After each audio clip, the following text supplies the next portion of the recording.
Hello, this is Saurabh. आज हम प्रारंभ कर रहे हैं ईशावास्योपनिषद। ईशावास्योपनिषद में जो हमारे श्लोक हैं, छंद हैं, इसके बारे में क्या बताया गया है, तो चलिए शुरू करते हैं। ईशावास्योपनिषद शुक्ल यजुर्वेद की कांडव साखी संहिता का 40वां अध्याय। मंत्र का अंश होने के अब इसमें विशेष महत्व है। ईशावास्यम इसका पहला शब्द होने के कारण इसको ऐसा कहा जाता है, ईशावास्योपनिषद। इसका मंत्र है ओम पूर्णमता पूर्णमतम पूर्णात पूर्णम पूर्णम उच्यते पूर्णस्य पूर्णमादाय पूर्णमेवावशिष्यते। ओम शांति शांति शांति। ओम अर्थात सच्चिदानंद, सच्चिदानंद के घन। अधः वह परम ब्रह्म, पूर्णम सब प्रकार से पूर्ण है। इदम यह, इदम मतलब यह, पूर्णम पूर्ण ही है, पूर्णात पूर्ण से ही, पूर्णम यह पूर्ण है। उत्पन्न उच्यते, उदिच्यते मतलब उत्पन्न हुआ है। पूर्णस्य पूर्ण के, पूर्ण को निकलने पर पूर्ण ही बच जाता है। अर्थात वह सच्चिदानंद है, परम ब्रह्म सब प्रकार से पूर्ण है। यह पूर्ण है, उस पूर्ण से ही वह पूर्ण उत्पन्न हुआ है। पूर्ण के पूर्ण को निकाल लेने पर भी वह पूर्ण ही है, पूर्ण ही बचा रहता है। इस प्रकार उसको बताया यहाँ पे। इसका पहला जो श्लोक है उसको प्रारंभ करते हैं। ओम ईशावास्यमिदं सर्वयत किंच जगत्याम जगत तेन यक्तेन भुजिंगता मागधाकस स्विद्धनम। जगत्याम अखिल ब्रह्मांड में यत किंचा जो कुछ भी है, यत किंचा, यत मतलब जो, कि मतलब कुछ है, जो कुछ भी है। जगत जड़ चेतन स्वरूप है। जगत, जगत क्या है? जड़ चेतन स्वरूप। इदम यह, सर्वम समस्त ईश्वर से, ईसा ईश्वर से, वास्यम व्याप्त है।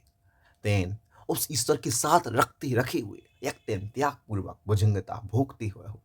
मागथा आसक्त मत हो। धनम धन भोग पदार्थ, कस्यस्वित किसका है, अर्थात किसी का भी नहीं।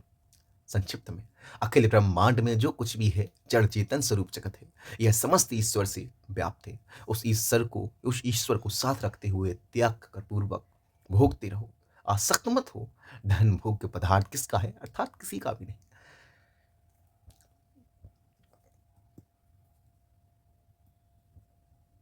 इसके बाद हमारा दूसरा प्रारंभ होता है। कुर्वन्ने वे कर्माणि जिजीविश्चित शमः एवं तो ना निथितोस्ति ना कर्म लिप्यते नरी।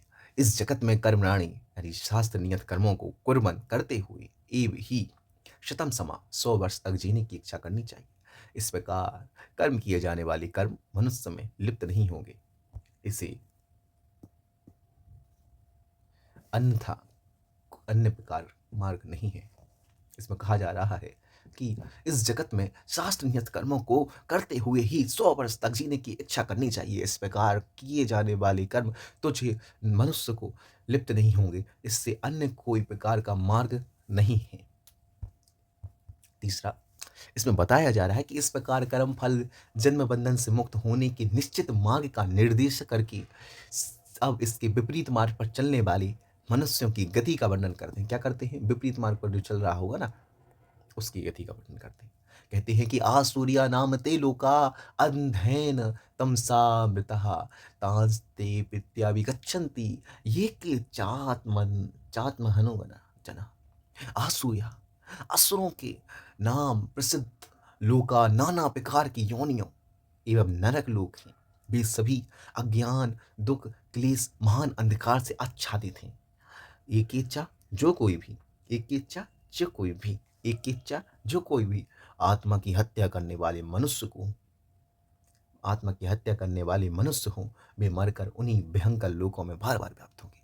मैं भाई कह सकता हूँ ये बिल्कुल प्योर गाली है, प्राचीन समय की गाली, आज के समय की नहीं। वहाँ क्या कहते थे, आज के समय कहते तुम भाई नरक में जाओगे। पहले क्या कहते थे कि भाई जो असुरों के नाम से प्रसिद्ध नाना प्रकार की योनियां हैं, नरक लोक हैं, वे सभी अज्ञान और दुख कलेश अंधकार से आच्छादित थे। और जो कोई भी आत्मा की इस हत्या करता है, ऐसा जो मनुष्य है, वह मरकर उन्हीं भयंकर लोकों में प्राप्त होगा। इसके बाद कहते हैं कि जो परमेश्वर संपूर्ण जगत में व्याप्त है, जिसका सतत स्मरण करते हुए तथा जिसकी पूजा के लिए समस्त कर्म करने चाहिए, वे कैसे हैं, जिज्ञासा करते हैं कि जो परमेश्वर है, जगत में व्याप्त है, सतत स्मरण करते हुए जिनकी पूजा करनी चाहिए, वो पर्सन कैसा है? तो कहते हैं अनेज देकम मनसो जवियो नैन दिवा आपनुवन पूरम शत तद्धावतोन्यान्यत्येति तिष्ठत् तस्मिन् नपो मातिरिस्वा दधाति। तत् वे परमेश्वर अनेजत अचल हैं, एकम एक हैं, मनसा मन से, जभी या अधिक तीव्र युक्त हैं, पूर्णम सबके आदि, पूर्वम मतलब पूर्व को लाके सबके आदि हैं, अर्षद मतलब ज्ञान स्वरूप या सब कुछ जानने वाले वाले सर्वज्ञ हैं। एनत मतलब कि इन परमेश्वर को, एनत मतलब इन परमेश्वर को दिभा इंद्रादि देवता भी ना अपनोवन नहीं पा सके या जान सके। तत्वे अन्यान दूसरे धावता दौड़ने वालों को तिष्ठत स्थित रहती हुई अत्यति अतिक्रमण कर जाती हैं, तस्मिन उनके होने पर ही उन्हीं की सत्ता शक्ति से मातृस्वा वायु आदि देवता जल वर्षा आदि क्रिया संपादित करने में समर्थ होते हैं। वो कहते हैं कि जो जगत में व्याप्त है वो एक भी परमेश्वर अचल हैं, एक हैं, मन से अधिक तीव्र विरक्ति वाले हैं, सबके आदि हैं, ज्ञान स्वरूप सब कुछ जानने वाले हैं। इन परमेश्वर को इंद्रादि देवता भी नहीं पा सके, नहीं जान सके। वे दूसरों के दौड़ने वाले को स्थित रहते हुए ही अतिक्रमण कर जाते हैं। उनके होने पर भी उनकी सत्ता शक्ति से वायु आदि देवता जल वर्षा आदि क्रिया संपादित करने में समर्थ होते हैं। इस प्रकार उनके बारे में बहुत डिटेल से वो चीजें बता रही हैं।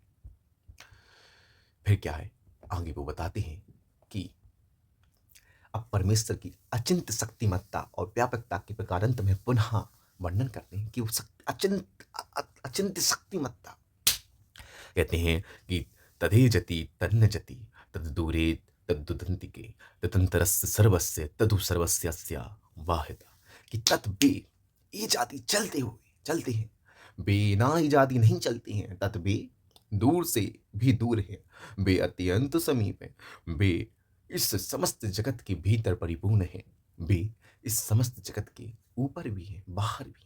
अर्थात कहता है कि वो कहाँ कहाँ व्याप्त नहीं है, वो चलते हैं नहीं चलते, वे दूर हैं, वे अत्यंत समीप हैं, वे जगत में परिपूर्ण है, वे इस जगत में जगत के बाहर भी है। इस प्रकार कहती हैं तदे जति तन्न जति तद दूरे तदंतिके तदंतर सर्वस्य तदु सर्वस्य वाहिता। आगे कहते हैं कि अब अगले दो मंत्रों में इन परम ब्रह्म परमेश्वर को जानने वाले महापुरुष की स्थिति का वर्णन करते हैं कि यस्तु सर्वाणि भूतन्यात्म वेनानुपश्यति सर्वभूतेषु चात्मानं ततो न विजुगुप्सते। परंतु, तू मतलब परंतु, यदि तुम्हें करना हो ना कि ऐसे बोलते ना English words, we are also speaking and our translating time, हम जो भी चर्चा करते हैं उसमें इंग्लिश के वर्ड्स यूज कर लेते, तो अपने बोल सकते परंतु के लिए तू तो ज़्यादा हो जाएगा, लेकिन ये होता एक एचा और कुछ भी, एक एचा और कुछ भी ऐसा कि यह जो मनुष्य संपूर्ण प्राणियों को परमात्मा में ही निरंतर देखता है और संपूर्ण प्राणियों में परमात्मा को उसके पश्चात भी देखता है, किसी से घृणा नहीं करता है। हिंदू परम ब्रह्म की महापुरुष की स्थिति को बताते हैं कि वह परम ब्रह्म महापुरुष की स्थिति क्या है कि जो मनुष्य संपूर्ण प्राणियों में परमात्मा में ही निरंतर देखता है, कि संपूर्ण प्राणी कहाँ से, परमात्मा में ही निरंतर है, और संपूर्ण प्राणियों में परमात्मा को उसके पश्चात देखता है, तो फिर उसको ग्रहण नहीं होती है। वो कहते हैं कि यदि कोई मनुष्य है जो संपूर्ण प्राणियों को परमात्मा में देखता है या देखता है कि संपूर्ण मनुष्य परमात्मा से ही है, तो जो ऐसी मन में इच्छा करता है, जो मानता है, विश्वास रखता है, वो कभी किसी से ग्रहण नहीं कर सकता है, क्योंकि सब एक परमात्मा के ही हैं। आगे कहते हैं यस्मिन् सर्वाणि भूतन्यात् मयिवा भूदुई जानतः तत्र को मोहा काहा सोखा एकत्व अनुपश्चिता, कि जिस स्थिति में परम ब्रह्म परमेश्वर की भली भांति जानने वाले महापुरुष के संपूर्ण प्राणी एकमात्र परमात्मा स्वरूप ही हो चुके हैं, तत्र उस अवस्था में एकता का एकमात्र परमेश्वर का निरंतर साक्षात करने वाले पुरुष के लिए कौन सा मोह रहेगा, कौन सा सुख रहेगा। वो कहता है कि जिस स्थिति में परम ब्रह्म परमेश्वर को भली भांति जानने वाले महापुरुष के संपूर्ण प्राणी एकमात्र परमात्मा स्वरूप हो गए हैं, उस अवस्था में उस एकता स्वरूप एकमात्र परमेश्वर में निरंतर साक्षात करने वाले पुरुष के लिए कौन सा मोह है, कौन सा सुख होगा। जिसने केवल एक ही मान लिया है कि ये परमात्मा है, परमात्मा से ही सब कुछ उत्पन्न हुआ है, वो कभी मोह और सुख भला कर सकता है, अर्थात नहीं कर सकता है। अब इस प्रकार परम प्रभु परमेश्वर को तत्व से जानने का, सर्वत्र देखने का फल बताते हैं। उसका बेनिफिट क्या है, what is the benefit to know about God. यह पर्यगच्छुक्रम कायम वर्ण मन्नाम्बरा शुद्धम पापबद्धम कबीर मनीषी परिभू स्वयंभू यार्थार्थयुतो अर्थान वद्धा च्वातिभ्या समः। वह महापुरुष शुक्र परम जीवमय, सूक्ष्म शरीर से रहित, छिद्र रहित, छद रहित, चिराओं से रहित, स्थूल पंच भौतिक शरीरों से रहित, शुद्धम अप्राकृतिक दिव्य सच्चिदानंद स्वरूप, आप विद्धम, शुभ अशुभ कर्म से संपर्क शून्य परमेश्वर को प्राप्त हो जाते हैं। कभी सर्वद्रष्टा मनीषी सर्वज्ञ ज्ञान स्वरूप परिभू संपूर्ण विद्यमान एवं सर्वनियंत्रण स्वयंभू स्वेच्छा से प्रकट होने वाले अनादि संभाव्य काल से यथातथ्य था सब प्राणियों के कर्मानुसार यथा योग संपूर्ण पदार्थों को अर्थान मतलब संपूर्ण पदार्थों को विधात रचना करने आए। जैसे कि हमने अर्थान शब्द पढ़ा था, तो अर्थान मतलब होता है संपूर्ण पदार्थों को, है ना। तो वो बहुवचन शब्द है, इसलिए ये थोड़ा सा डिटेल्स में पढ़ना अच्छा होता है कि अपन को चीज़ें भाषित हो जाती हैं। तो वो बताता है इसका बेनिफिट क्या है कि वह महापुरुष परम तेजोमय सूक्ष्म शरीर से रहित है, छेद रहित है, सिराओं से रहित है, पंच भौतिक शरीरों से भी रहित है, आप प्राकृतिक दिव्य सच्चिदानंद स्वरूप शुभ अशुभ भाव के परमेश्वर में प्राप्त होते हैं, शुभ अशुभ कर्म संपर्क शून्य परमेश्वर को प्राप्त हो जाते हैं, सर्वद्रष्टा है, सर्वज्ञ है, ज्ञान स्वरूप है, सर्वोपरि विद्यमान एवं सर्वनियंत्रिता है, स्वेच्छा से प्रकट होने वाले हैं, अनादिकाल से सब प्राणियों के कर्मानुसार यथा युग संपूर्ण पदार्थों की रचना करने आए। वो बताता है कि परमेश्वर ऐसा ऐसा ऐसा ऐसा। ये लाइन पूछ ली भी जाती है, इसलिए याद रखना है कि क्या क्या है। कि सापर्यक चुक क्रम कायम मणा मन्नव्र शुद्धम पापम बद्धम कर्म मनीषी परिभू स्वयंभूथार्थ यथो अर्थान वितच्छा श्रुतिभ्या समाभ्या। फिर कहती है कि जो इनके स्वरूप को नहीं जानती वो कैसे है। अंधं तमा प्रविशन्ति ये विद्यामुपासिते ततो भूय ते तमो या उविद्यामृतः। ये जो मनुष्य अविद्या की उपासना करते हैं, अज्ञान स्वरूप घोर अंधकार में प्रवेश करते हैं, जो मनुष्य विद्या में रत हैं, ज्ञान की मिथ्याभिमानों में मत हैं, वे उससे भी मानो अधिकतर अंधकार में प्रवेश करते हैं। इसमें कहा जा रहा है कि ये जो मनुष्य अविद्या की उपासना करते हैं, अज्ञान रूप घोर अंधकार में ही प्रवेश करते जाते हैं, जो विद्या की उपासना करते हैं। लेकिन जो मनुष्य विद्या में रत है, अर्थात ज्ञान के मिथ्याभिमानों में मत है, वे तो उससे भी ज्यादा अंधकार में प्रवेश कर रहे हैं। कह रहा है कभी कि भाई तुम यदि अविद्या को स्वीकार कर रहे हो तो तुम अंधकार में जा ही रहे हो, लेकिन तुम ज्ञान में ही मिथ्या मान्यताओं को लिए बैठे हो तो तुम और ज्यादा। वही बात है कि तुम्हें पता है कि चींटी को मारने से दुख होता है, रात्रि भोजन करने से पाप लगता है, और तुम जानबूझ कर रहे हो, जानबूझ के जीवों की हिंसा कर रहे हो, तो तुम्हें तो और ज्यादा घोर अंधकार में तुम जा रहे हो। आगे कहते हैं कि शास्त्र के यथार्थ तात्पर्य को जानकर ज्ञान कर्म का अनुष्ठान करने से जो सर्वोत्तम परिणाम होता है, उसका संकेत से वर्णन करते हैं कि अन्न देवाहुर्विद्या इति श्रुस्मधीनानाम एनस्तिदुच्चरे। अर्थात ज्ञान के यथार्थ अनुष्ठान से, अर्थात विद्या ज्ञान के यथार्थ अनुष्ठान से अन्यत एव दूसरा ही फल आहु बतलाते हैं। अविद्या कर्मों की यथार्थ अनुष्ठान से दूसरा फल आहु बताते, आहु मतलब बताते हैं, आहु आहु मतलब बतलाते हैं। आज तुमसे कोई पूछे कि यार ऐसा ऐसा बताओ यार, तो आहु मतलब बताते हैं। तुमसे बोले आहु मतलब हाँ बताते हैं। इति इस प्रकार धीरा नाम धीर पुरुष के सुश्रु वचन सुनने से, जिन्होंने हमें उस विषय को व्याख्या करके भली भांति समझाया। इसमें बताते हैं कि ज्ञान के यथार्थ अनुष्ठान से दूसरा ही फल बतलाते हैं और कर्मों के यथार्थ अनुष्ठान से दूसरा ही फल बताते हैं। इस प्रकार धीर पुरुषों के वचन सुने और जिन्होंने हमें उस विषय को व्याख्या करने की भली भांति समझाया था, उनके कर्म के अनुष्ठान करने से सर्वोत्तम परिणाम होता है। थोड़ी सी लैंग्वेज थोड़ी ऐसा है ना कि इधर का कान पकड़ो तो उधर के कान की आवाज़, उधर के कान का भी स्पर्श होना जाना चाहिए। तो वैसा है कि थोड़ा सा समझ रहा है तो उसको भी थोड़ा आगे की समझ के हुए चलना चाहिए, तब जाके समझ में आएगा। अब उपर्युक्त प्रकार से ज्ञान और कर्म दोनों के तत्व को एक साथ भलीभांति समझने का फल स्पष्ट बताते हैं कि विद्यायाम चा यस्तु द्विधो भयम सह अविद्या मृत्युम तितिर्वा विद्यामृतम निश्चते। कि जो मनुष्य दोनों को तत्व अभयम विद्याम ज्ञान के तत्व को चा और अविद्याम कर्म के तत्व को चा भी साथ साथ वेदा जान लेता है, अविद्या कर्म के अनुष्ठान से मृत्यु को पार करके और विद्या के अनुष्ठान से अमृत को भोगता है। अविनाशी जिसने ये समझ लिया है कि भाई ये चीज़ गलत है, तो तो क्या हो गया? भाई तुमने ये सोच लिया कि ये चीज़ गलत है तो तुम मृत्यु से पार कर गए, और तुमने ये चीज़ समझ लिया कि ये चीज़ सही है तो तुमने अमृतत्व को प्राप्त कर लिया। इसलिए जानना बहुत आवश्यक है। फिर है अंधम तमः प्रविशन्ति ये संभूतिमुपासते ततो भूय वित्ति तमो या उ संभूत्यानता।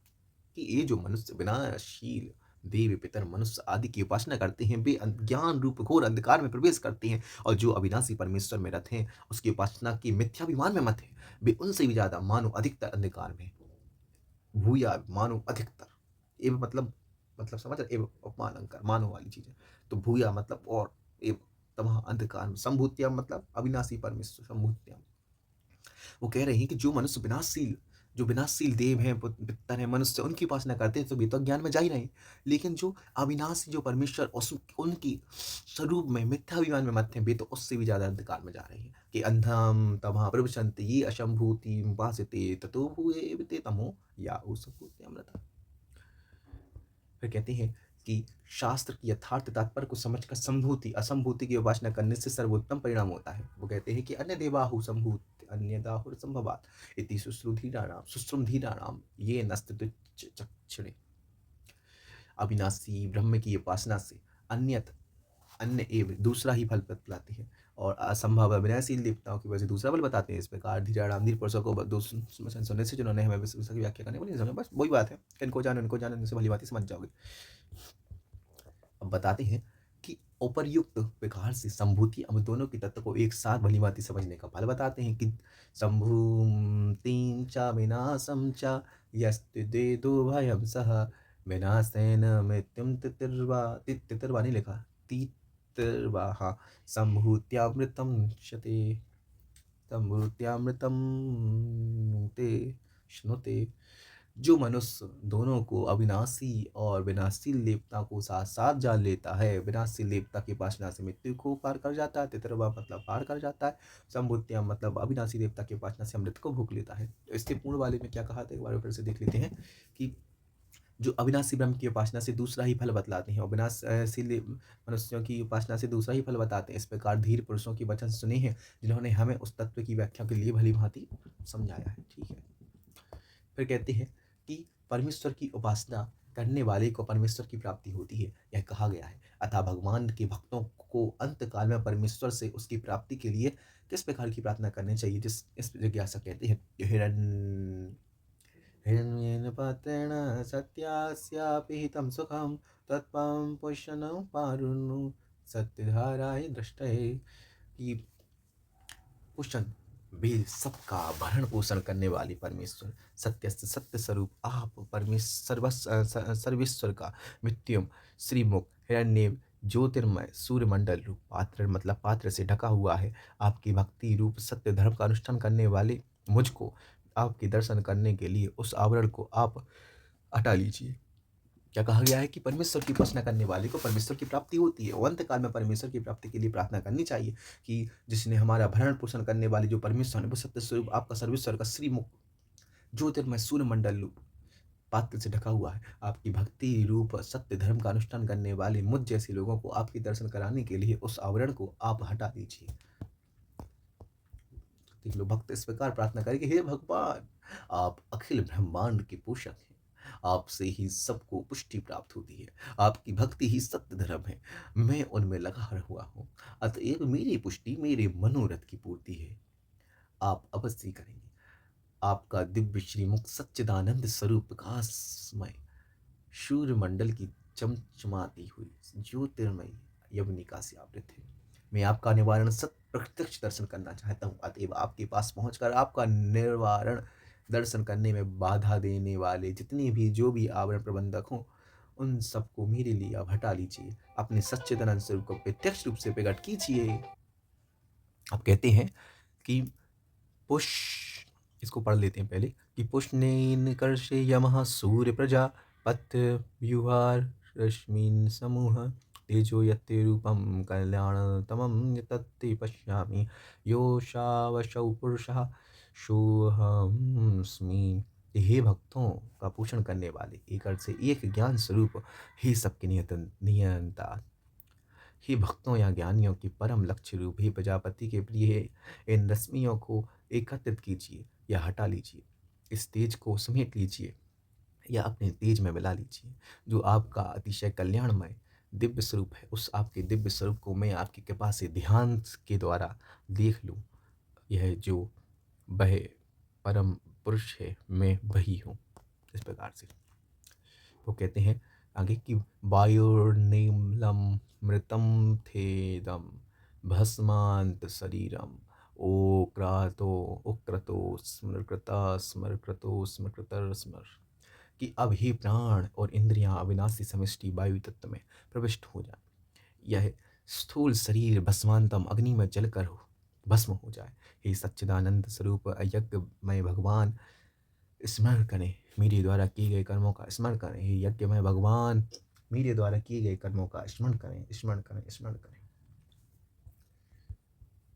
आगे अंतिम है, इस प्रकार अपने आराध्य देव परम ब्रह्म पर पुरुषोत्तम भगवान से प्रार्थना करके अब साधक पुनरावृत्ति अर्ची आदि मार्ग के द्वारा अब परम धाम में जाते समय उस मार्ग अग्रिम अविनाशी देवता से प्रार्थना करता है कि हे अग्नि के अधिष्ठित देवता, हमें परम धन रूप परमेश्वर की सेवा में पहुंचाने के लिए सुपथा सुंदर शुभ मार्ग से नए ले जाइए। नए मतलब नयति।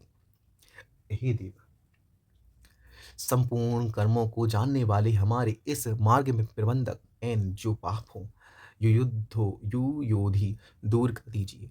आपको भूषता बार बार नमस्कार के वचन विधेयम कहती हैं, बार बार नमस्कार करते हैं। इस प्रकार यहाँ पर वो हमारा ईशावास्योपनिषद खत्म होता है। अब इसके शॉर्ट नोट्स जो मैंने तैयार किए साफल्यम नोट्स के थ्रू, आपका बहुत बहुत धन्यवाद साफल्यम नोट्स, आपने इतने अच्छे नोट्स प्रोवाइड करवाए हम लोगों को।